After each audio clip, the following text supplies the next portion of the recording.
بسم الله الرحمن الرحيم ياسين والقرآن الحكيم إنك لمن المرسلين على صراط مستقيم تنزيل العزيز الرحيم لتنذر قوما ما أنذر آباؤهم فهم غافلون لقد حق القول على أكثرهم فهم لا يؤمنون إنا جعلنا في أعناقهم أغلالا فهي إلى الأذقان فهم مقمحون وجعلنا من بين أيديهم سدا ومن خلفهم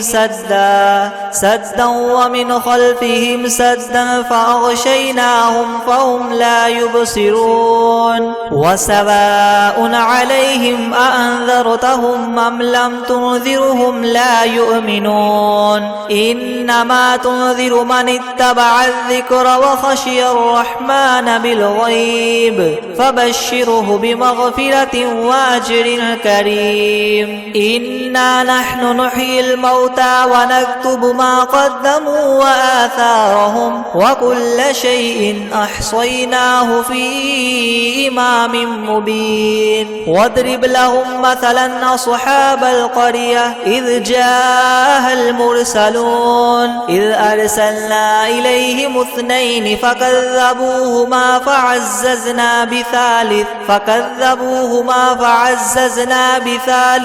فقالوا إنا إليكم مرسلون قالوا ما أنتم إلا بشر مثلنا وما أنزل الرحمن من شيء إن أنتم إلا تكذبون قالوا ربنا يعلم إنا إليكم لمرسلون وما علينا إلا البلاغ المبين قالوا إنا تطيرنا بكم لئن لم تنتهوا لنرجمنكم وليمسنكم منا عذاب أليم قالوا طائركم معكم أئن ذكرتم بل أنتم قوم مسرفون وجاء من أقصى المدينة رجل يسعى قال يا قوم اتبعوا المرسلين اتبعوا من لا يسألكم أجرا وهم مهتدون وما لي لا أعبد الذي فطرني وإليه ترجعون أأتخذ من دونه آلهة إن يردني الرحمن بضر لا تغن عني شفاعتهم شيئا ولا ينقذون إني إذا لفي ضلال مبين إني آمنت بربكم فاسمعون قيل ادخل الجنة قال يا ليت قومي يعلمون بما غفر لي ربي وجعلني من المكرمين وما أنزلنا على قومه من بعده من جند من السماء وما كنا منزلين إن كانت إلا صيحة واحدة فإذا هم خامدون يا حسرة على العباد ما يأتيهم من رسول إلا كانوا به يستهزئون ألم يروا كم أهلكنا قبلهم من القرون أنهم إليهم لا يرجعون وإن كل لما جميع لدينا محضرون وآية لهم الأرض الميتة وأحييناها وأخرجنا منها حبا فمنه يأكلون وجعلنا فيها جنات من نخيل وأعناب وفجرنا فيها من العيون ليأكلوا من ثمره وما عملته أيديهم أفلا يشكرون سبحان الذي خلق الأزواج كلها مما تنبت الأرض ومن أنفسهم ومما مما لا يعلمون وآية لهم الليل نسلخ منه النهار فإذا هم مظلمون والشمس تجري لمستقر لها ذلك تقدير العزيز العليم والقمر قدرناه منازل حتى عاد كالعرجون القديم لا الشمس ينبغي لها أن تدرك القمر ولا الليل سابق النهار وكل في فلك يسبحون وآية لهم أنا حملنا ذريتهم في الفلك المشحون وخلقنا لهم من مثله ما يركبون وإن نشأ نغرقهم فلا صريخ لهم ولا هم ينقذون إلا رحمة منا ومتاعا إلى حين وإذا قيل لهم اتقوا ما بين أيديكم وما خلفكم لعلكم ترحمون وما تأتيهم من آية من آيات ربهم إلا كانوا عنها معرضين وإذا قيل لهم انفقوا مما رزقكم الله قال الذين كفروا للذين آمنوا ونطعم من لو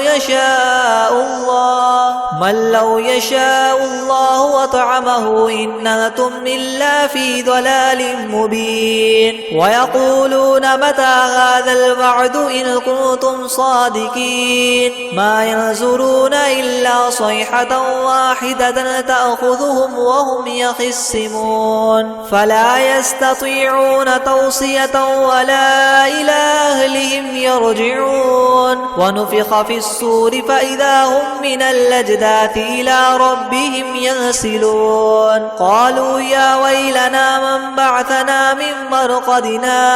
هذا ما وعد الرحمن وصدق المرسلون إن كانت إلا صيحة واحدة فإذا هم جميع لدينا محضرون فاليوم لا تظلم نفس شيئا ولا تجزون إلا ما كنتم تعملون إن أصحاب الجنة اليوم في شغل فاكهون هم وأزواجهم في زلال على الأرائك متكئون لهم فيها فاكهة ولهم ما يدعون سلام قولا من رب رحيم وامتازوا اليوم أيها المجرمون ألم أعهد إليكم يا بني آدم ألا تعبدوا الشيطان إنه لكم عدو مبين وأن اعبدوني هذا صراط مستقيم ولقد أضل منكم جبلا كثيرا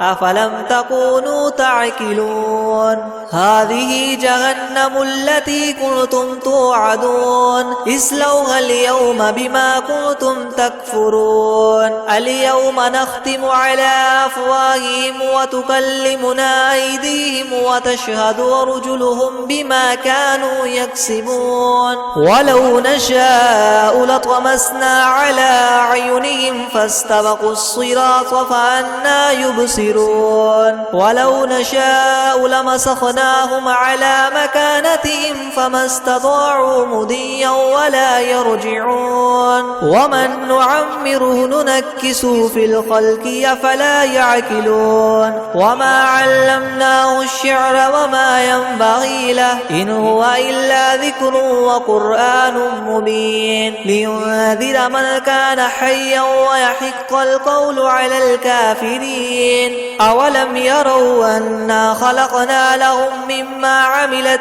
أيدينا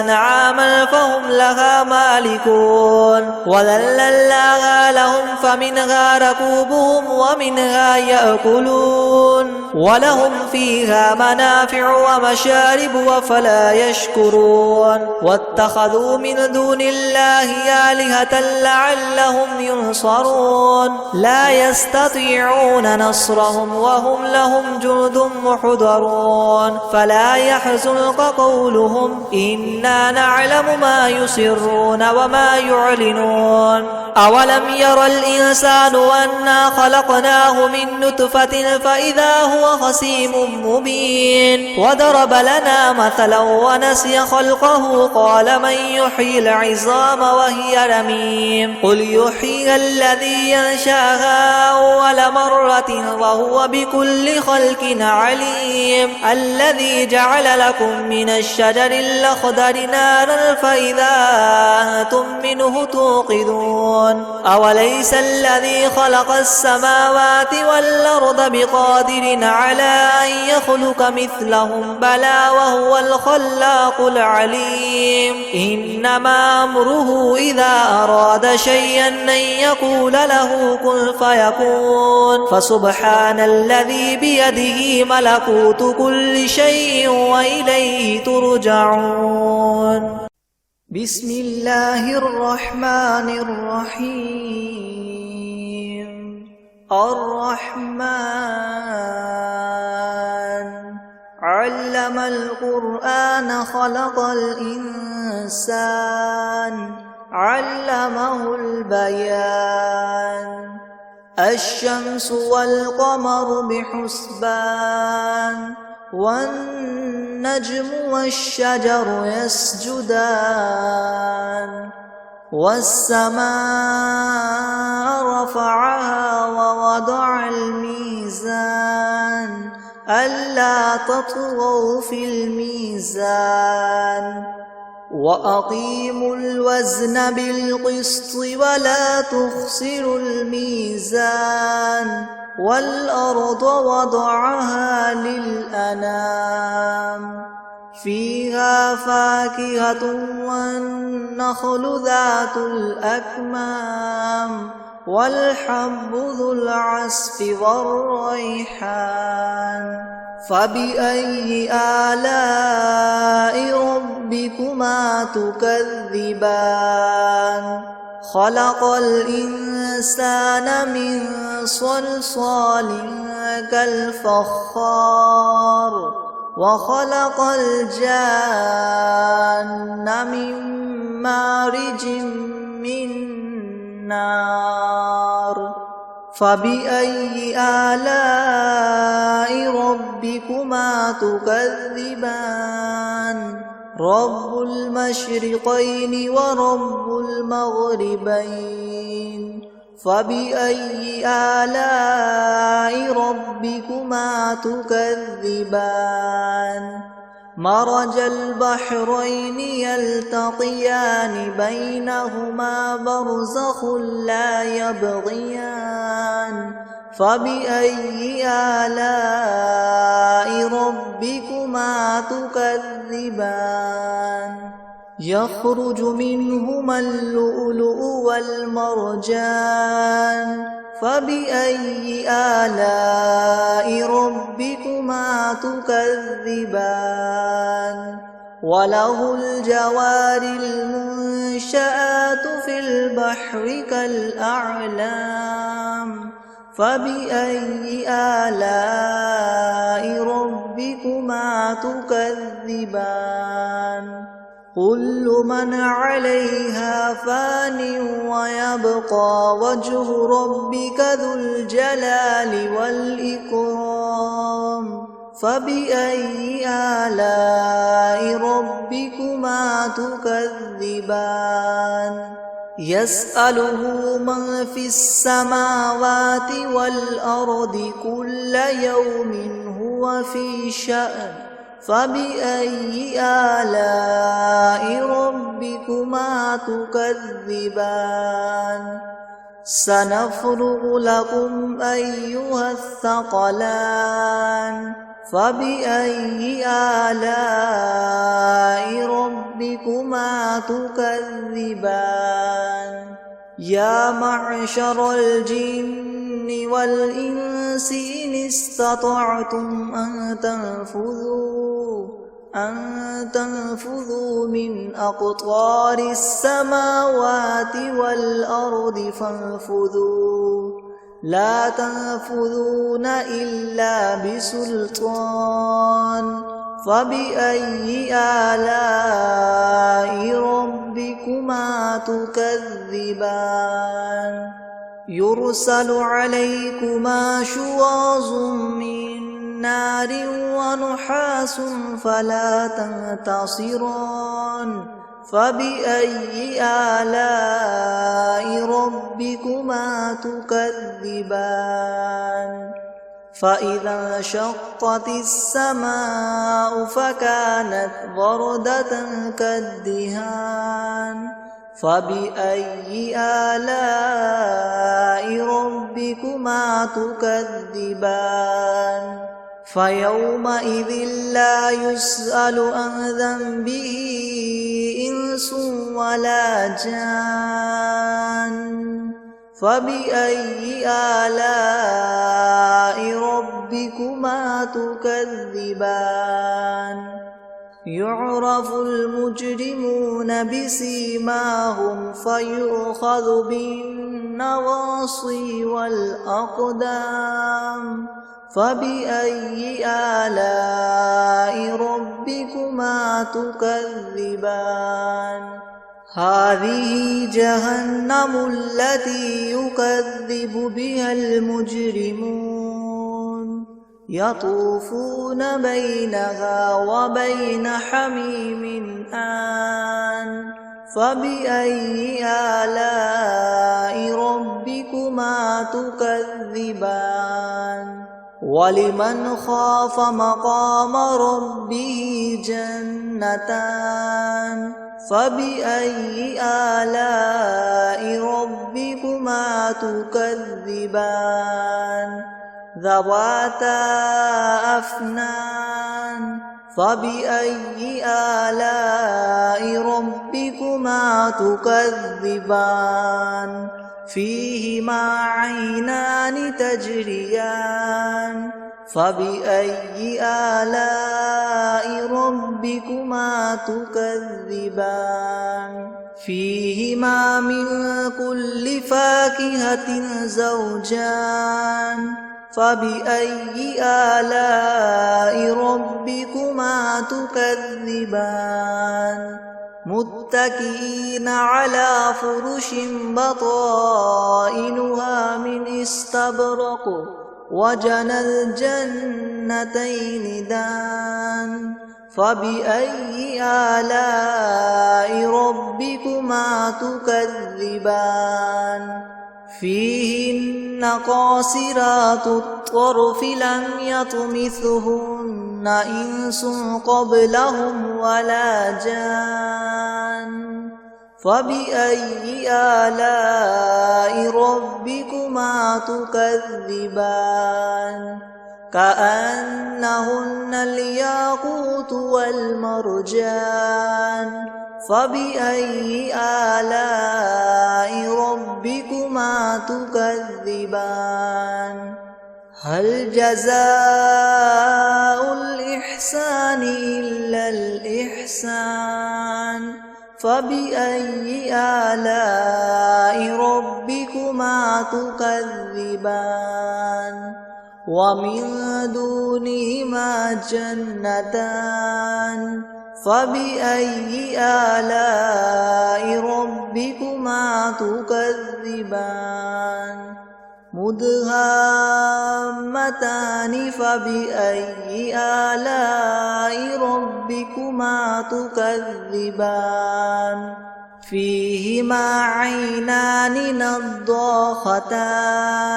فبأي آلاء ربكما تكذبان فيهما فاكهة ونخل ورمان فبأي آلاء ربكما تكذبان فيهن خيرات حسان فبأي آلاء ربكما تكذبان حور مقصورات في الخيام فبأي آلاء ربكما تكذبان لم يطمثهن إنس قبلهم ولا جان فبأي آلاء ربكما تكذبان متكئين على رفرف خضر وعبقري حسان فبأي آلاء ربكما تكذبان تبارك اسم ربك ذي الجلال والإكرام بسم الله الرحمن الرحيم ياسين والقرآن الحكيم إنك لمن المرسلين على صراط مستقيم تنزيل العزيز الرحيم لتنذر قوما ما أنذر آباؤهم فهم غافلون لقد حق القول على أكثرهم فهم لا يؤمنون إنا جعلنا في أعناقهم أغلالا فهي إلى الأذقان فهم مقمحون وجعلنا من بين أيديهم سدا ومن خلفهم سدا فأغشيناهم فهم لا يبصرون وسواء عليهم أأنذرتهم أم لم تنذرهم لا يؤمنون إنما تنذر من اتبع الذكر وخشي الرحمن بالغيب فبشره بمغفرة وأجر كريم إنا نحن نحيي الموتى ونكتب ما قدموا وآثارهم وكل شيء أحصيناه في إمام مبين واضرب لهم مثلا أصحاب القرية إذ جاءها المرسلون إذ أرسلنا إليهم اثنين فكذبوهما فعززنا بثالث فقالوا إنا إليكم مرسلون قالوا ما أنتم إلا بشر مثلنا وما أنزل الرحمن من شيء إن أنتم إلا تكذبون قالوا ربنا يعلم إنا إليكم لمرسلون وما علينا إلا البلاغ المبين قالوا إنا تطيرنا بكم لئن لم تنتهوا لنرجمنكم وليمسنكم منا عذاب أليم قالوا طائركم معكم أئن ذكرتم بل أنتم قوم مسرفون وجاء من أقصى المدينة رجل يسعى قال يا قوم اتبعوا المرسلين اتبعوا من لا يسألكم أجرا وهم مهتدون وما لي لا أعبد الذي فطرني وإليه ترجعون أتخذ من دونه آلهة إن يردني الرحمن بدر لا تغن عني شفاعتهم شيئا ولا ينقذون إني إذا لفي ضلال مبين إني آمنت بربكم فاسمعون قيل ادخل الجنة قال يا ليت قومي يعلمون بما غفر لي ربي وجعلني من المكرمين وما أنزلنا على قومه من بعده من جند من السماء وما كنا منزلين إن كانت إلا صيحة واحدة فإذا هم خامدون يا حسرة على العباد ما يأتيهم من رسول إلا كانوا به يستهزئون ألم يروا كم أهلكنا قبلهم من القرون أنهم إليهم لا يرجعون وإن كل لما جميع لدينا محضرون وآية لهم الأرض الميتة وأحييناها وأخرجنا منها حبا فمنه يأكلون وجعلنا فيها جنات من نخيل وأعناب وفجرنا فيها من العيون ليأكلوا من ثمره وما عملته أيديهم أفلا يشكرون سبحان الذي خلق الأزواج كلها مما تنبت الأرض ومن أنفسهم ومما لا يعلمون وآية لهم الليل نسلخ منه النهار فإذا هم مظلمون والشمس تجري لمستقر لها ذلك تقدير العزيز العليم والقمر قدرناه منازل حتى عاد كالعرجون القديم لا الشمس ينبغي لها أن تدرك القمر ولا الليل سابق النهار